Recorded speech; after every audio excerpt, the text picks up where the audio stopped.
This walkthrough covers the Volnix Controller Active Directory Lab, which mirrors the TryHackMe Volnet Roasted Room. The goal is to understand how misconfigurations in Active Directory can be chained together to escalate from anonymous access to full domain control. This is not a single exploit. It's a chain of small weaknesses that build into complete compromise.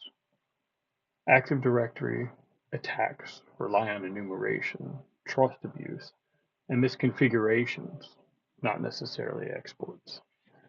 So for our step one, we're going to go ahead and identify the target. We're going to scan the domain controller. We begin by scanning the controller machine to identify exposed services. We care about Kuberos, LDAP, SMB, and WinRM, the core Active Directory services. Now we can start with a Nmap scan. Nmap, we're going to do TAC SC, TAC SB, TAC EN, and our target IP address, which is 10.6. Always write down your IP address, 10.65.134.126.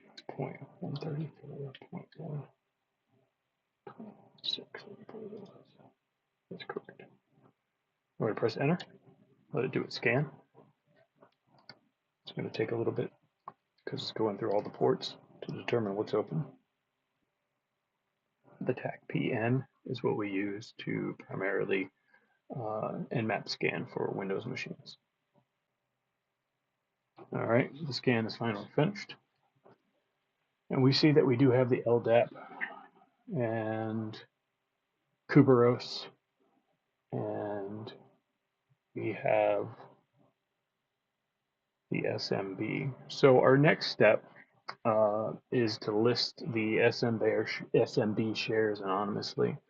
SMB is often the first foothold because organizations accidentally expose shares to anonymous users. We check which shares are readable without credentials, and we can do that with a SMB int TAC capital L / and then our target IP. All right, and then attack N.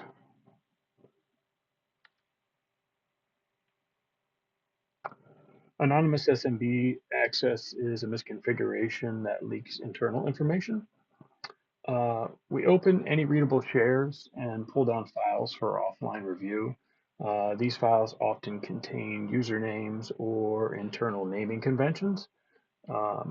Some of the shares that we can pull down that look very interesting is the Volnet Business Anonymous disk and the Volnet Enterprise Anonymous disk.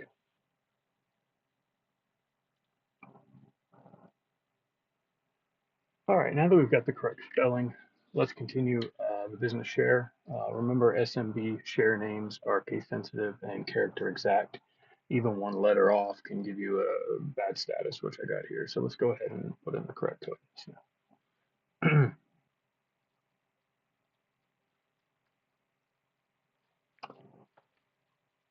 All right, we've got this one in here. So our next area, since now we're technically into a Windows machine, we're going to put directory because that's how Windows likes it.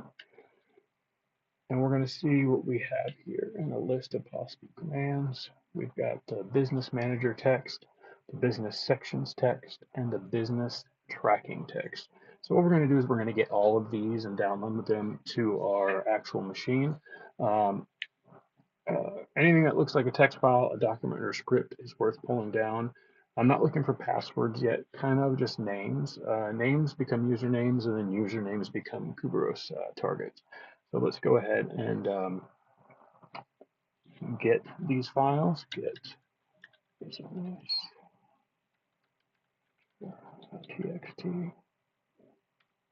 and I'm going to go through and get all of them up. Business sections.txt, get it, business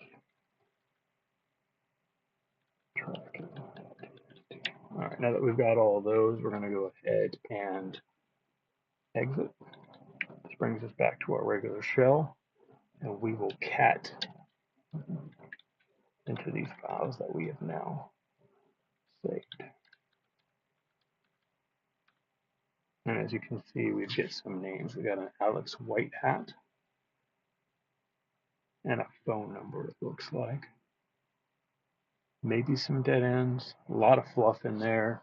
Let's go ahead and cat the next file. Cat.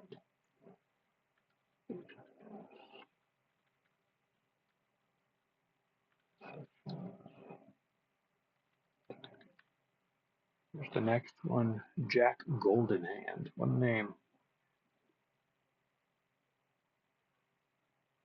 Looks like a lot of fluff again too. No passwords.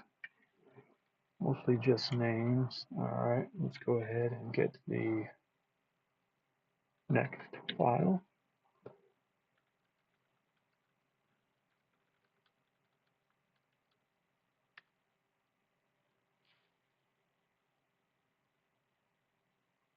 And again, some more just fluff. Not really a lot coming out of that those anonymous shares.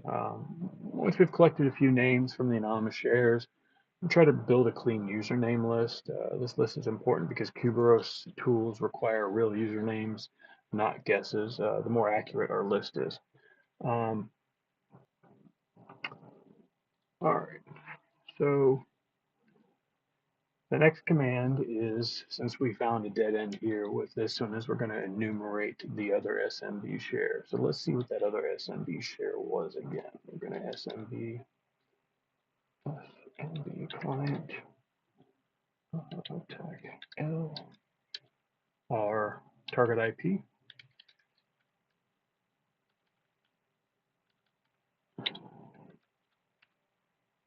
And the other one is the Volnet Enterprise Anonymous Disk. So now let's go ahead and before we enumerize the enterprise share, what's next, let's quickly look back at the SMB share listing so that we can know exactly what we're working with. So we're going to do SMB client tag L and our target IP.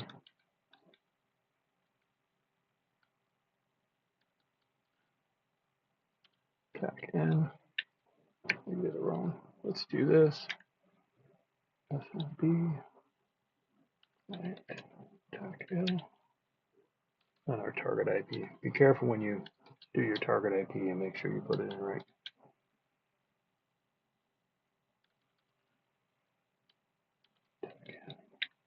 There we go. So our next one is this Volnet Enterprise Anonymous Disk. So we're going to go ahead and get into that. Let's try pasting it in there. And it works that time. Must be something I spelled wrong. So now that we're in here, again, it's almost like we're in a Windows environment, which we are, in a dir instead of ls. And the files in here, the enterprise operation.txt, enterprise safety.txt, enterprise sync.txt. We're going to get all of those.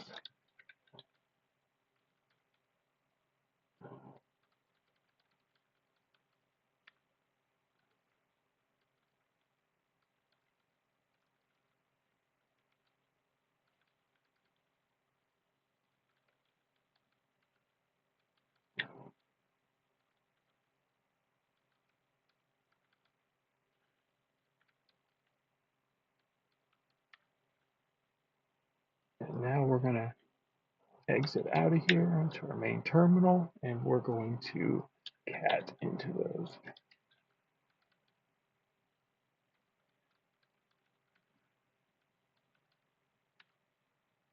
We bring predictability. And again, we're looking for usernames, not necessarily passwords right out, just trying to see if there's any sort of things that kind of stick out to us while we're in here. Let's go ahead and cat into the next one. Just use the up arrow.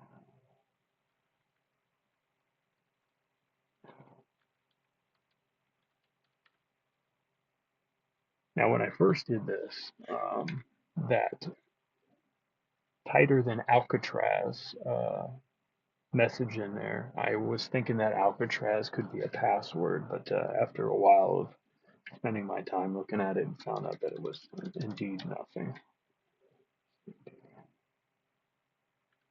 Okay. We got another username, Johnny Leet, and it looks like another phone number. In this lab, the enterprise share often contains fewer files than the business share. Sometimes it's empty, sometimes it has one or two documents. Even if there's nothing useful, checking it is still part of the enumeration process. This completes our anonymous SMB enumeration. We've checked both shares, collected any names we found, and we are already ready to move on to the next step. The next step, uh, as we've seen, is to confirm the real domain names using lookup SID or lookups ID. Let us verify which accounts actually exist before we move into the ASREP roasting. So we're going to go ahead and get started with that.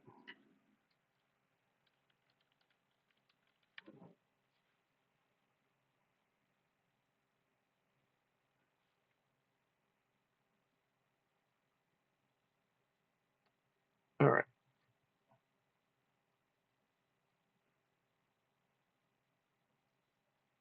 So what we're going to do is look. Whoops, okay.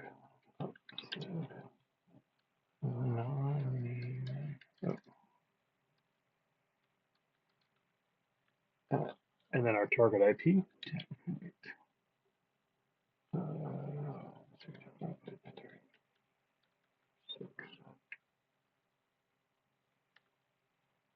Let it do its thing. When lookups ID runs, it will return a list of RIDs mapped to usernames, and will show us what our accounts look like. We'll let it do its thing. This may take a little bit.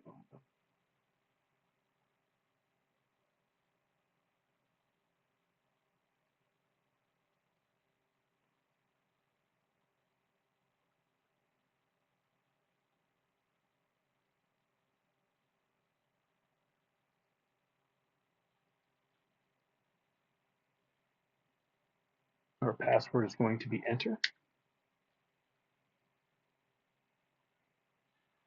All right, and as you can see, down here at the bottom, we have our usernames, like so. So uh, these are confirmed domain users, not guesses. They're not assumptions. Now that Lookup SIDS has confirmed that these are real accounts, we can build clean username list. This list will be used in the next step for ASRIP roasting. So what we're going to do is, all right, we're going to nano or make a text file. So nano, we're going to call this real underscore users.txt. All right, let's go ahead and control X and copy our list out. All right.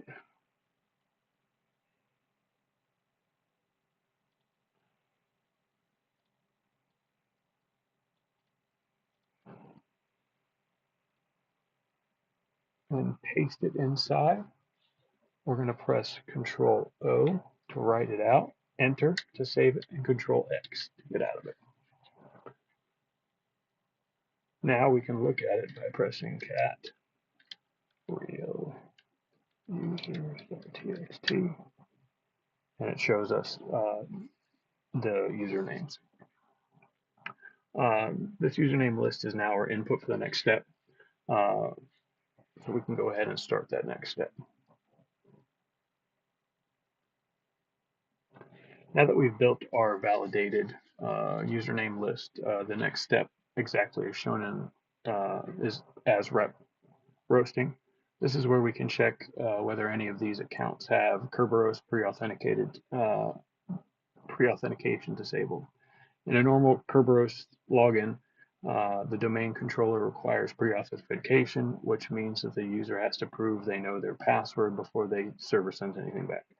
But if pre-authentication is turned off for an account, the domain controller will hand out an encrypted blob to anyone who asks for the username. We don't need the password yet. We just request the blob, and then we're going to end up cracking it offline. This is a misconfiguration, not an exploit. It's sometimes an administrator accidentally enabled.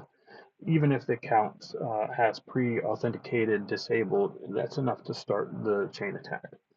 So we're going to go ahead and run the roasting check to include our username list. So what we'll do is impact get MP users.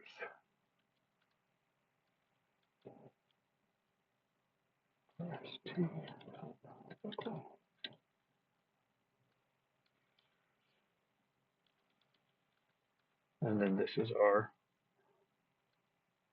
list here.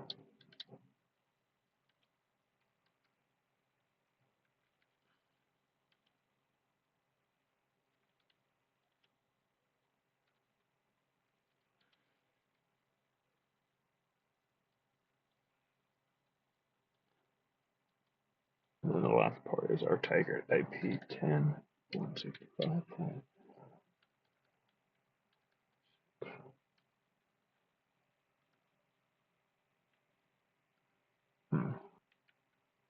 And now let's try doing it without VN, Control A, and just get NP users.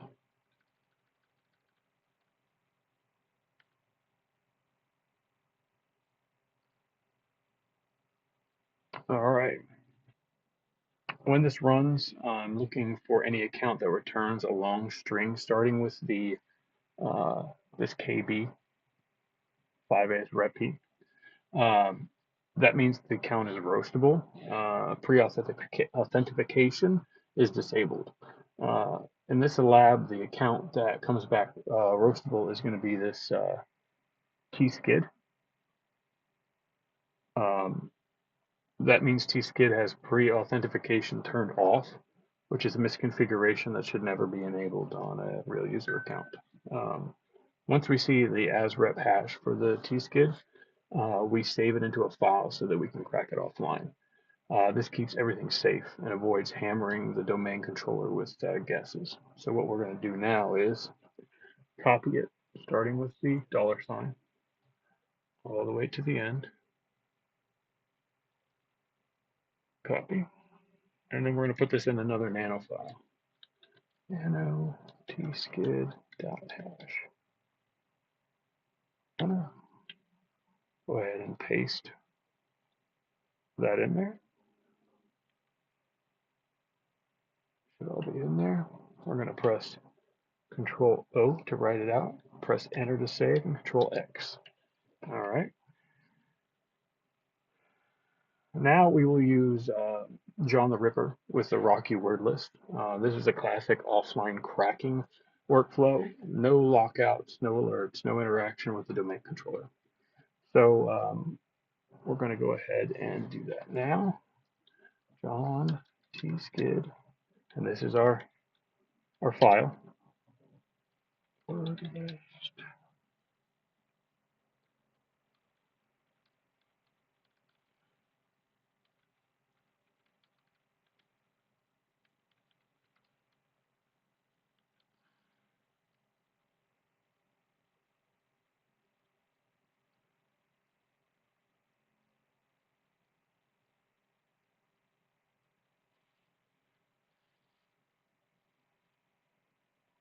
And as you can see, we ended up getting the password, this TJ072889 with the star next to it.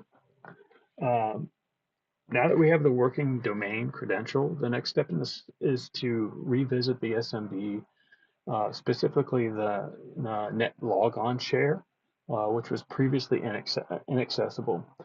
This is where the administrators often leave login scripts, and those scripts sometimes contain hard-coded passwords.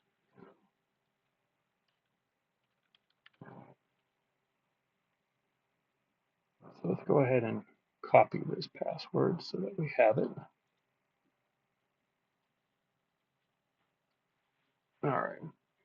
So now that we've cracked the ASREP hash and recovered the password for tskid, the next step is to revisit the SMB.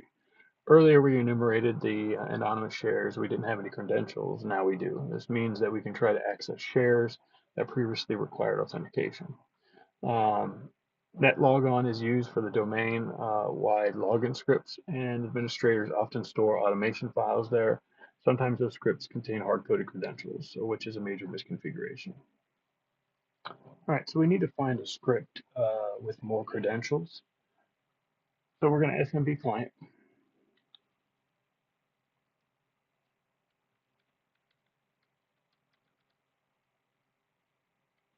We're going to put in our target IP.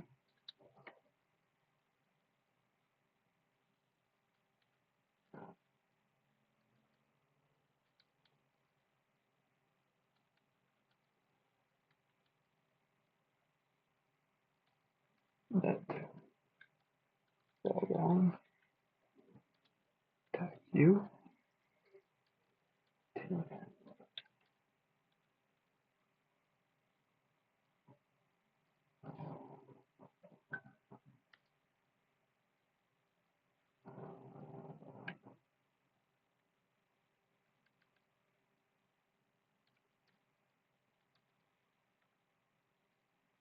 And the password, of course, is going to be our TJ, which we'll just go ahead and copy and paste that.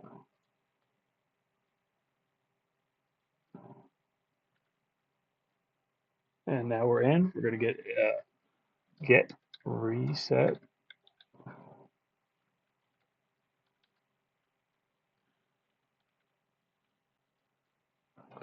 So when I access the net logon shared using the tskid credential, I see a file named resetpassword.vbs. This is a login automation script stored on the domain controller. This tells us to download a file because the administrators sometimes leave hard-coded credentials inside these scripts. So the reason I type get reset password.vbs is simple. I'm downloading the script from the net logon share to my own machine so I can open it and inspect what it is. And we're going to press enter. We got it. We're going to press exit. And our next is to cat reset password.vbs. And now we're going to look through here and see what we can find.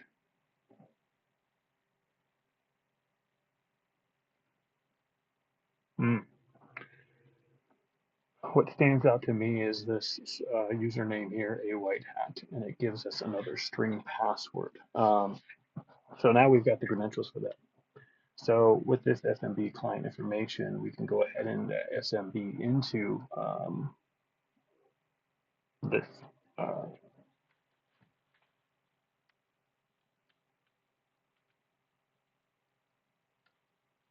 right, we're going to reset,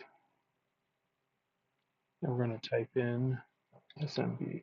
Oh, I've already got it in here. SMB client. Now we're going to go ahead and type in the password, which we've already got up here. We'll scroll up to the top until we find it again, which is right here. We're going to copy that password and scroll back down and paste it and press enter. All right, now we are now in there. We're going to press dir for directory. And now we need to show that we can get into the admin folder. So we're going to cd users.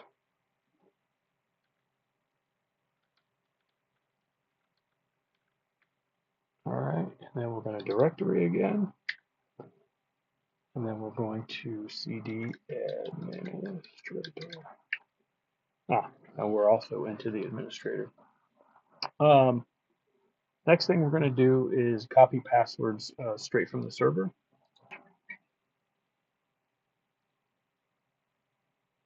Exit. Secret. Dump. Full at rst.local / a white hat. And then we're going to put in the password again.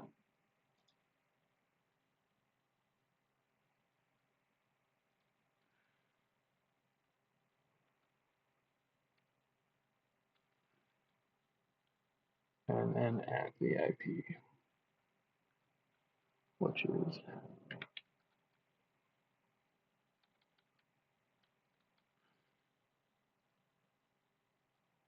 and then just PC user.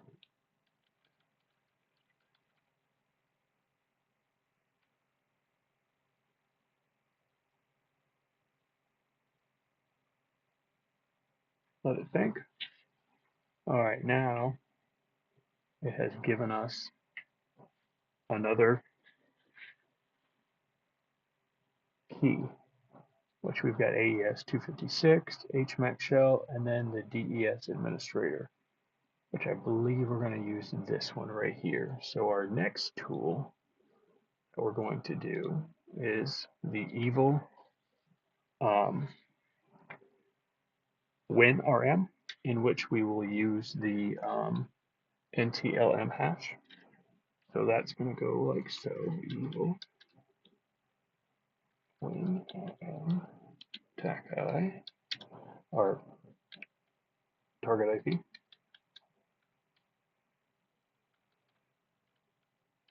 TACU, TACH, and then we're going to put in our, which is this one right here. It starts with the 500.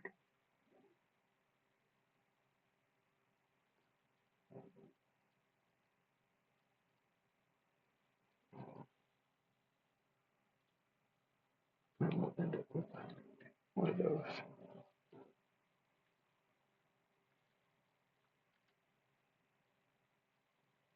We should get some yellow lettering.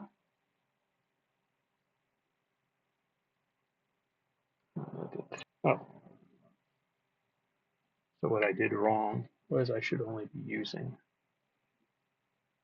this part right here.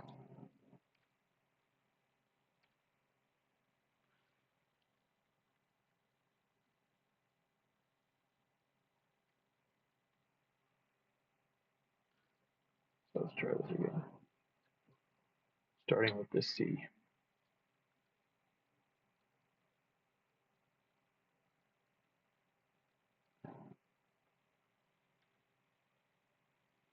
All right, there we go. Warning, remote path completions is disabled due to any Ruby limitations. And it should allow us to get in.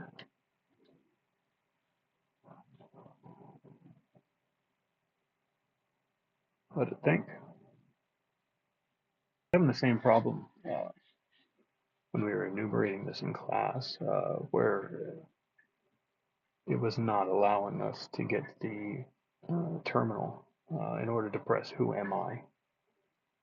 I'll give it a couple more minutes, but as I followed through with everything, even though I extracted the administrator NTLM hash, EvilWin refused to authenticate with it.